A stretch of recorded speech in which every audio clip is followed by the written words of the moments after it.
Good afternoon বন্ধুরা, কেমন আছো? আজকে তো রথযাত্রা, সবাইকে অনেক শুভেচ্ছা। আজকে সবার বাড়িতে কি রান্না হবে?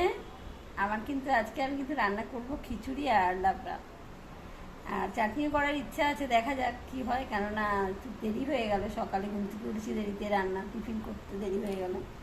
আজকে আমার একটু অনেকদিন পর আজকে বেড়াতে যাব ঠিক করেছি, আমার কাকিমাকে দেখার জন্য। আমার দিদির বাড়িতে যাব যাদবপুরে।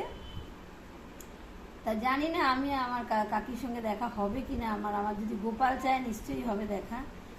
উদ্দেশ্য আমার ওকে দেখার জন্য, কাকিমাকে দেখার জন্যই যাওয়া। কত স্মৃতি, কত কাকিমার কত ভালোবাসা, কত আদর পেয়েছি সারা জীবন, কিন্তু কাকিমাকে আমি দেখতে যেতে পারি না, এটা আমার দুর্ভাগ্য।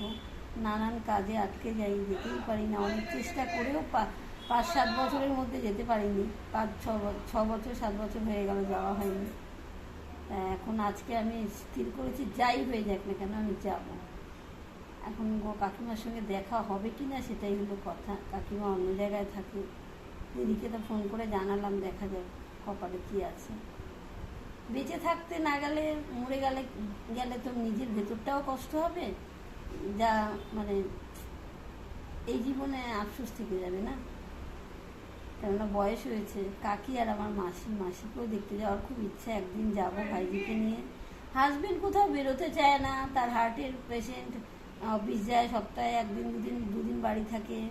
আর মেয়েও নানান কাজে ব্যস্ত থাকে, যেতে চায় না। একা একা যাওয়া হয় না, এই জন্যই আমার যাওয়া হয় না। সবার জন্যই মনটা কাঁধে, যেতে ইচ্ছে করে, দেখতে ইচ্ছে করে। তা ভাইজিকে বলেছি, ভাইজিকে নিয়ে আজকে যাচ্ছি, আর একদিন মাসিকে দেখতে যাব। মাসিরও শরীর খারাপ, মেয়েরও শরীর খারাপ শুনেছি, যেতে পারছি না। একা একা তো যাওয়া যায় না, কত বছর ওইদিকে যাই না, ওইসব জায়গায় একা যাওয়া যায় না।